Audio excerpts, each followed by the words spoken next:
You're doing the intro. I'm doing the intro. Hey, everybody. Welcome back to the Path to Profit podcast with Dr. Minette Riordan and my fabulous husband, Dr. Brad Dobson, Mr. Brad Dr. Dobson. Brad Dobson. He just got upgraded, I'm a long way from a PhD. You are a long way. It's not never a PhD, though. Someday I might go back to school, Someday. but I don't know. Be like your grandmother and get a PhD in your 60s just for the fun of it, That's right? Anyway, hi, we're the co-founders of the Path to Profit Academy and the Path to Profit podcast, where we talk about what's important to creative entrepreneurs to get you on the path to profit and keep you there. We cover a lot of money, marketing, mindset, branding, and sales are a couple of our last podcasts. And today it's just Brad and I. And I want to tell you why it's just Brad and I, and why sometimes you see just the two of us. Sometimes it's because I didn't do my job and find guests. That's the awesome truth. But for the summer, we like doing this together. We do like doing it together. And for the summer, we're trying to get ahead because we actually want to take a vacation, right? So we have some great travel plans coming up for summer, including 2 weeks at Brad's family cottages on the coast of Nova Scotia, where he grew up. Mm-hmm. And we want to have shows in the bank. And so the fastest way to do that is just do it ourselves. Just to create, which is kind of the theme of our show today. In fact, I invented a new word for this show. It's called overcreating. Overcreating. Yes. It is called overcreating. I am the queen of overcreating. Yeah, we're awfully good at getting excited about a new shiny thing that we could create. Yeah. Whether it's a new webinar for y'all or don't forget the quote. New blog posts, new fun stuff, a new course. It's really easy for us to do that creation. Minette especially. But sometimes that doesn't serve us. You get caught up in those fun conversations too. Oh, definitely. Yeah. In fact, we've been having a couple of these conversations this morning in our weekly planning and realized that we felt like it was really important to share with you about what is the concept of overcreating, how it can impact your business, and what to do instead. And to get us started, I found the perfect quote from Walt Disney, one of my heroes. The way to get started is to quit talking and begin doing. Brad and I are good at talking. Oh, yeah. Yeah, we'll talk a blue streak. We will. And when we're talking, we get really excited about our new ideas. So like many of you who are listening to this show, you struggle with bright, shiny idea syndrome, and it's hard to focus in on the ideas that will make you consistent income in your business. And Brad and I are very conscious of this in ourselves, how this impacts us, slows us down. We have a lot. I especially have a lot for this business. This is my 5th year in the business. Brad's been in the business a year and a half now. I've created a lot of content, a lot of programs, projects, and ideas, and a lot of them we keep repurposing. Right. And yet, even with the repurposing, it seems like a new idea. So one of the coolest things and smartest things that Brad did for us was to sign us up for this amazing, every once in a while. One of them was to sign us up for this amazing business acceleration masterclass. So why don't you tell them about that and how that led to the Playbook? Yeah, definitely. So that's our major coaching program that we've invested in this year is the business acceleration masterclass that Entreport puts on. Which is the CRM and email system that we use. And they just happen to be based here in the Santa Barbara area, which made it very easy. And if you're going to come to Entrepalooza, which is their main event, you can see us there. That would be fun.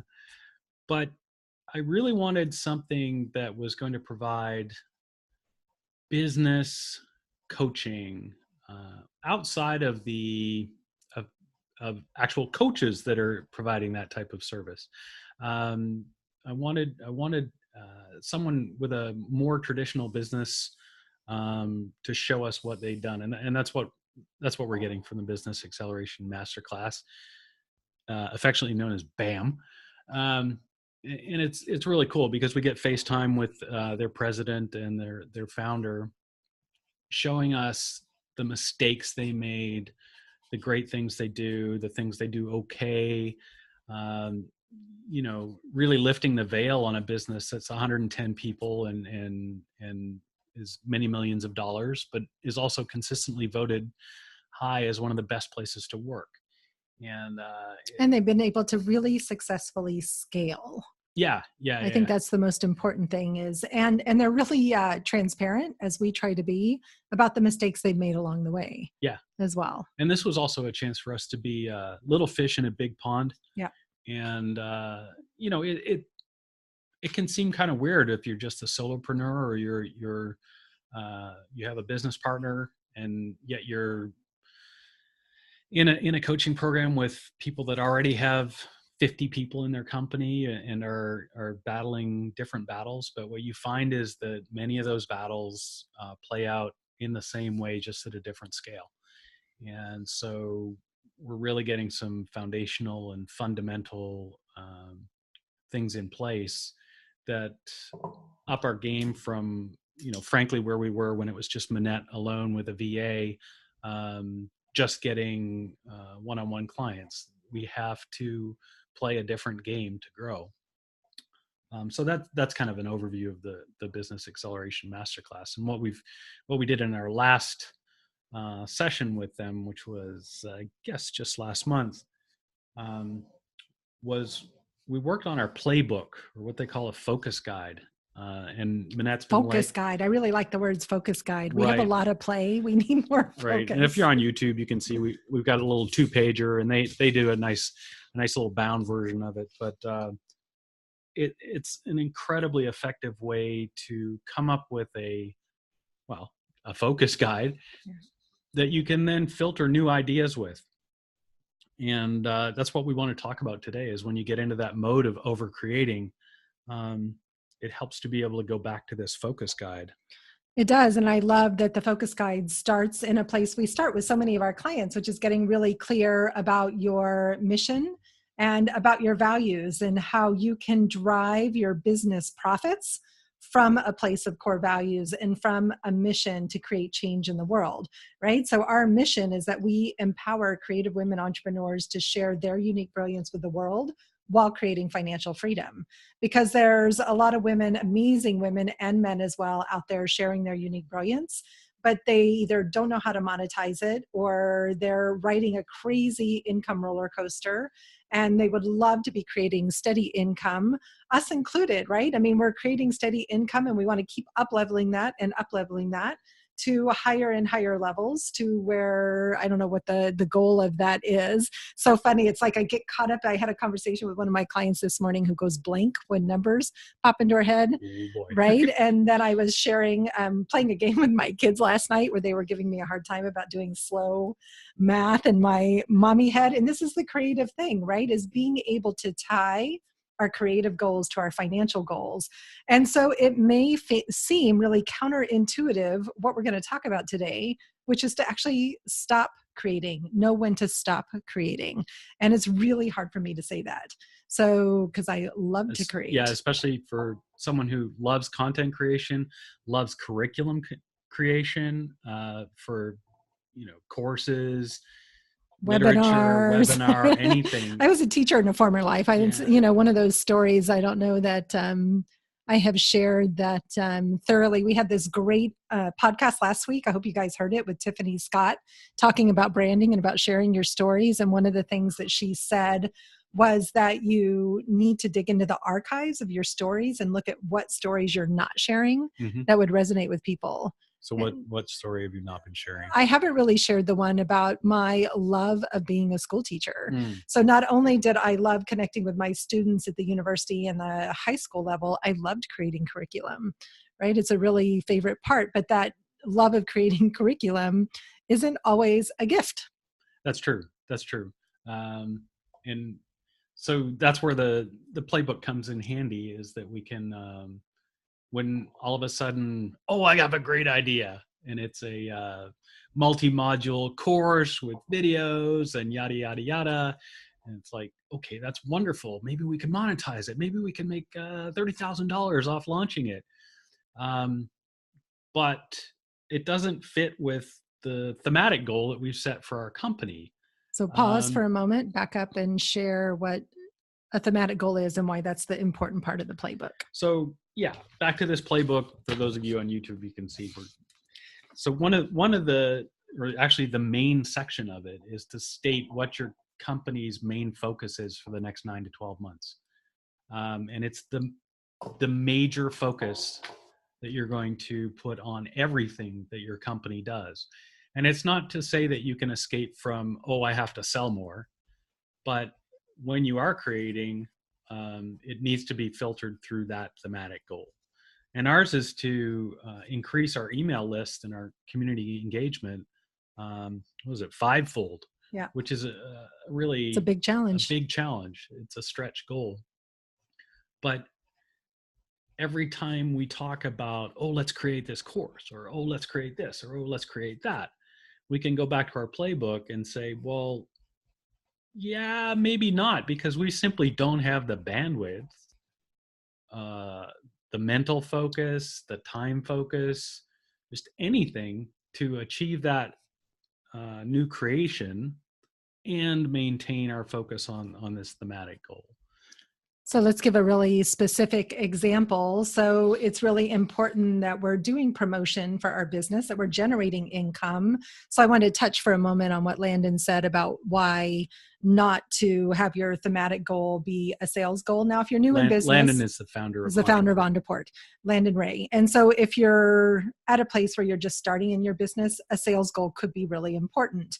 We're at a place where building our email list is more important because we know it will generate the sales that we want to see flowing into our business.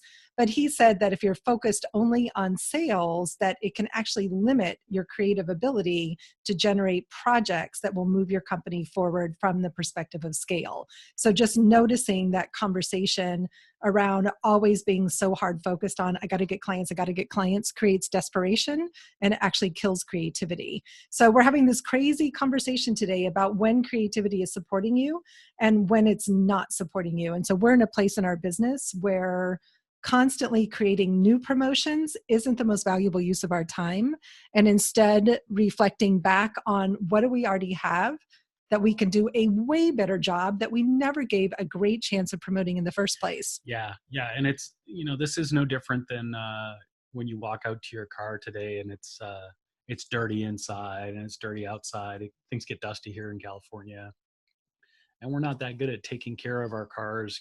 It's not a huge priority for us in terms of washing them, but sometimes you go out and it's dirty, and your mind starts going to, oh, I could buy a new car, or I want a new car, a fresh new car, as opposed to, you know what, I could clean that and it would look great. So we have the same issue with a lot of our promotions, a lot of the things that we're working on, where we need to, rather than, oh, that didn't work, let's try something else, rather than take that attitude, which we definitely have in the past, and sometimes it's appropriate. But what's far more appropriate is, let's experiment with cleaning this up, or optimizing this, or getting a better conversion rate here, or writing a better subject line for this part of an email autoresponder, such that maybe we get a little bit more traction on this one call to action. I brought a lot of lingo into that, but I'm hoping that you get the point, is that if you have a lot of these things in place, maybe you spent all of last February writing an autoresponder sequence that people got after they opted in to your free giveaway. Well, go back to your email program and see what your open rate is like. See what your click-through rate is like. What could you do with that autoresponder to test something new, to improve it and get better at it? Because that's where you're going to actually eventually succeed. Sure, there's people out there that are going to be able to create an amazing thing that is just effortlessly going to make $1 million, but I'm guessing that's not you or I. And quite frankly, Manette and I, like I said, we're able to create like crazy. A lot of the people that we work with, they really struggle with creating at all. So there's always going to be people out there that are able to create more and maybe create faster. But where you're going to make the money is in the details of taking what you have that has already resonated with clients and improving it and improving it and improving it and continue to improve it and get better and better at that one thing, rather than going for a breadth of many things that you haven't done well at, because you really needed to improve your chops on how to make those autoresponders convert better, how to make those landing pages draw people in better. So I love Boy, I that. got on a horse You there. did. It was awesome. And it's such great, useful information. So let me get really practical and show how we put this into place today. So our thematic goal is basically to 5x our list size by the end of the year, right? So we have Yeah, 7 months we're to do that. crazy. So we have this super aggressive goal. And then from that goal, we can create projects that are specific to meeting that goal. So we had a great idea for a project, which was to create a new webinar for this summer. And we thought, oh my gosh, this will be so much fun and it'll be really useful and our clients will love it and it will help us meet our thematic goal. And we forgot to take into consideration the fact that our son was graduating from high school, that we had in-laws coming to visit, that Brad was going to Vancouver to celebrate his daddy's 80th birthday, That's which right. is happy birthday, Fred. And that there was all these other things going on. And to create something entirely new at this point was stressful. So we sat down for our Monday meeting and Brad's like, I'm so stressed out. There's so much to do. I don't know how we're going to get this done. So we went back to our playbook, back to our focus guide, back to our thematic goal and said, is this really in alignment with what we said that we want to do and how we want to create and scale our business? So we opted to take that webinar off the table and to do something different that's much simpler, that's based on content we've already created. One of my most favorite mantras in business is create once, think multiple uses. Create once, think multiple uses. And so to do that, we're basically creating a new lead magnet all about how to get yourself in front of the right clients, because this is what we get from our clients all the time. It's not just getting in front of clients or getting more clients, but how do we get in front of the right clients? Like, we're crystal clear about who the right clients are for us, and we have a thriving community full of those clients, and it makes our job that much more fun and that much more profitable. And it makes marketing so much easier by knowing exactly who we're marketing to, right? So this whole conversation that we were having was a great example of how we derailed ourselves with our love of creativity. And Over-creating. over creating. So we went down the path of over creating instead of just repurposing, right? Instead of just repurposing. And I think it's so important to remember how much great content you already have. And I think for me, what I've learned in the last 5 years is how much time it actually takes to promote stuff, right? That really it takes so much more time than I think it will to do what Brad was saying about testing and looking at what's working, giving things time to be Yeah, optimized. you really So need. it's not about creating new stuff, it's about focusing in on the details. So maybe you could share a little bit about what we've learned from our Facebook ad funnel that we're working on this year in terms of that. Yeah, definitely. So we made not an insignificant investment into having or working with a great team to build an evergreen webinar funnel out of our creative business archetype quiz, and lots of technology behind that just to get it nailed up and actually functioning, so that people could get from the quiz and we get the quiz results and they'd opt in and then they could register for the webinar and watch the webinar. And there are, oh gosh, maybe 7 or 8 different autoresponder sequences of multiple emails each. So it's a lot of work just to get that going. And we finally got it going, I guess, by the end of March or so. And so there's a letdown after that because we worked really hard and, foot off the gas. Hey, we get a break. Well, and then, we start to get opt-ins coming in and we start to get data back. And it was clear from the start that the team we're working with, who are real pros at this, they do everything systematically such that if they see that one step in the funnel is not converting at the right rate, we're going to go back, we're going to analyze that, we're going to improve it until we can get that going at an industry standard rate. And then we're going to look where the next problem is in the funnel, all the way to the point of, hey, we see that the bulk of people are dropping off at the between 10 and 20 minutes into the webinar. So let's go back and review that and re-record the webinar and so on and so forth. That's a continuous process, right? We're in June now and we're still working on it. Yeah, we got to let off a little bit. It wasn't just full creation mode. But what I'm learning, I wrote in my journal the other day, maybe I should just put in a week where I just did all the work related to this funnel.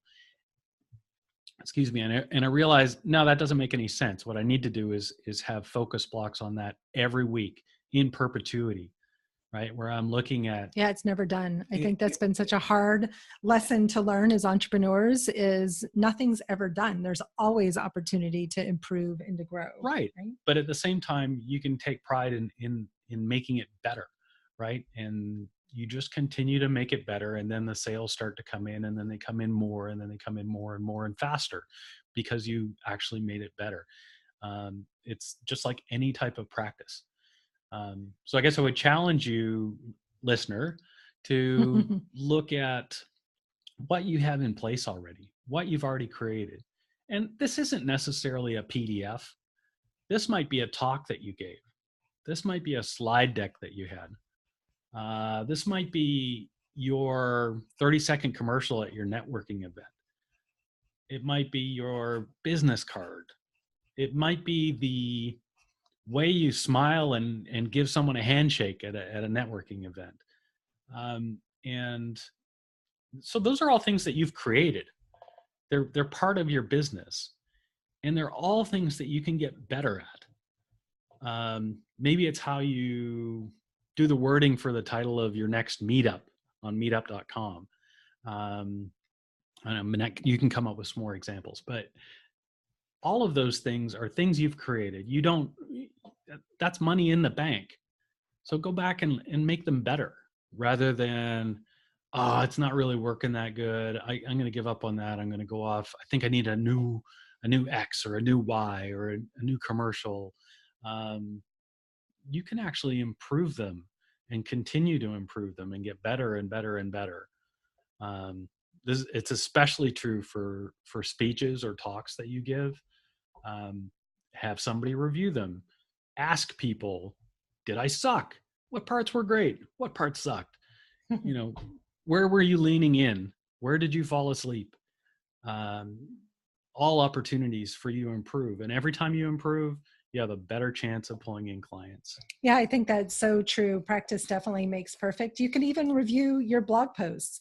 Where can you tighten up your content? Where can you add more links that lead to opt-ins? It's one of the things that we were talking about this morning is just that zeroing in on what your best stuff is and continuing to make your best stuff better, continuing to drive more people to your best stuff. So it's not always about creating new stuff.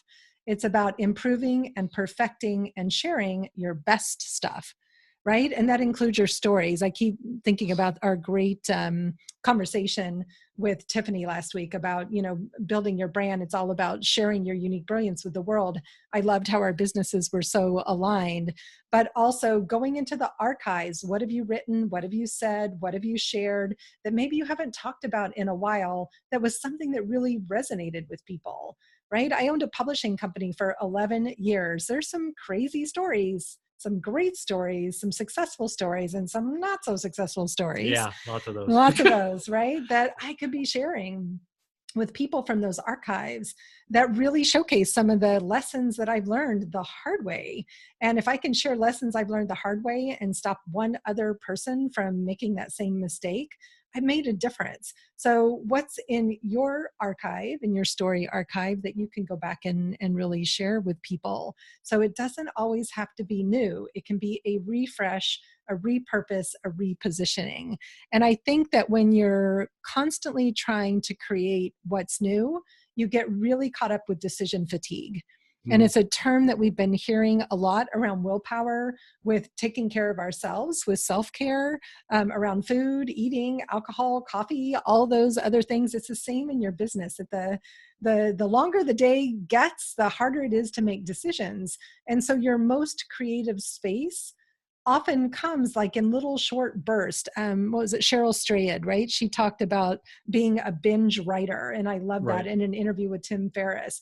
Maybe you're a binge creator, and that doesn't mean that between the binges you're doing nothing. It's like between that creative burst and creative outpouring, you're going back to refine, retune, readjust. So let me ask you this.